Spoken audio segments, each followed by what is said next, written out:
फिलहाल आपकी क्या मसरूफियत है? पास्ट की माजी की बात तो बाद में करेंगे, फिलहाल जो है आपकी क्या एक्टिविटी? वेल डेफिनेटली दोनों तरफ है, दीन दुनिया दोनों तरफ लेकर चलती हूँ मैं।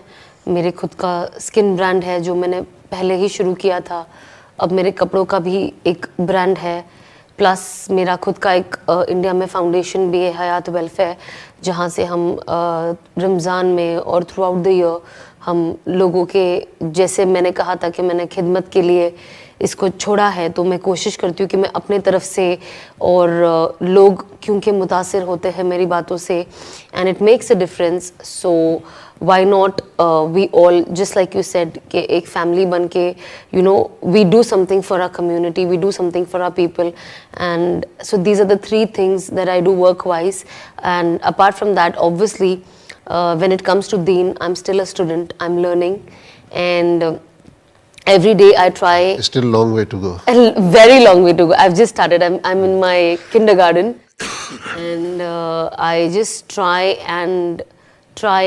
every day that my relationship with Allah gets better with time, and so that when I practice and my relation with Allah subhanahu wa ta'ala gets better, I might be a reason, a small reason, to make other people understand, or through my vision I can give them hope, and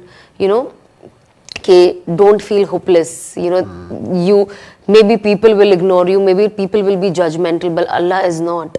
He doesn't judge you by anything as long as you're willing to come back to Him. He will never judge you. He's never going to point out your past. He's never going to tell you that, okay, you've had enough, no more tawbah accepted now. So I think Allah is the most welcoming way to go. So I think that is something that I fight every day with myself. Also with girls who think that, that things are not going to change for them. And probably, I think the worst perception that people have is that Allah is never going to forgive them. And I think that is something that our brothers and sisters need to know, that it's a myth. And it's a very, very strong, negative myth that people need to cancel out from their life. They need to know that Allah is the most forgiving. He is the only most forgiving. So there is no way that Allah is not going to forgive you. So I think that little thing is something that I try to promote through my social media pages, and when I meet people personally, or my friends, or people who are around, or people who work for me. So this is my goal, to be honest. MashaAllah. Now let's go in reverse now. You were in Bollywood with all the name and fame, everything. No need to go into detail of it. What triggered? What was the initial point that you can say ignited that I need to change? I think this is something that we all have in us. Anybody who says Kalma La ilaha illallah, you're born with Iman, there is a certain amount of guilt that you have in you. When you have Iman, you know that this is wrong and this is not the way of life. This is not Allah subhanahu wa ta'ala wants from you, and your ultimate goal is a good death and a good akhirah, a life that is forever. But somewhere, because of the worldly things and the materialistic desire, we end up losing our path, and we just go crisscross here and there.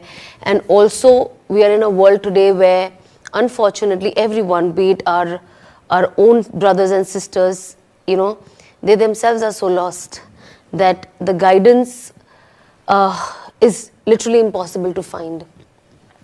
And I think the little spirituality that I had in my life, that made me sleep over things, that made me think over things, especially during Ramadan, or when I used to open Quran, because of course they say Quran is the biggest dawah that, it's the biggest dawah, more than your words. When you read, even if you don't understand anything, it still touches your heart because it's Allah's word.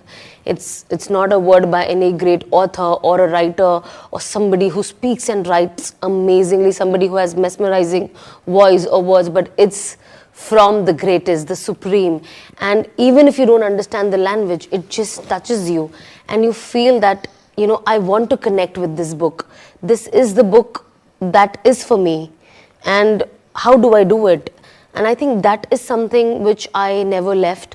I used to, of course, I used to pray. Initially, prayer, you know how it is, it was not that punctual. And Quran used to happen, the tilawat used to happen once in a year. Like, unfortunately, most of the unfortunate people who were or are still like me from my back old days, जहाँ पे साल में एक बार you open the Quran and you read. So obviously, you know, the iman used to come and go in terms of connecting with Allah subhanahu wa ta'ala. And then, of course, there came a time where I just had a realization that I don't belong here. And I think it's only Allah's signal that you know, it happened to me, because I was not surrounded by any dini people. I was not surrounded by anyone who could come and tell me that this is haram and what you're doing is wrong. Like, there was no one to guide me, and everyone appreciated. As far as I know, it was your own choice. Yes. Without anyone guiding you or advising you. But I looked for help, and I think when I was completely ready and I knew that, like, I don't want to take a back step, that is when, of course, I knew Anas. You know, 2 years back I had met him once and I knew him a little, and it was 2020 that I connected back with him. And I think that was Allah's way, you know, to I think he knew that now, like, this was already planned. There was not one point that triggered this thing. There were a lot of points which I also told in my bayan when I was in Hajj, that 2019 was very, very rough on me in terms of emotionally. And emotion also means religious emotions that was going in, like, you know, the thing that I was going through. And like I said before, it was in the month of Ramadan, last days, that I used to see grave. And I used to see burning, blazing grave, and I used to see myself inside it. And I used to see myself screaming for help.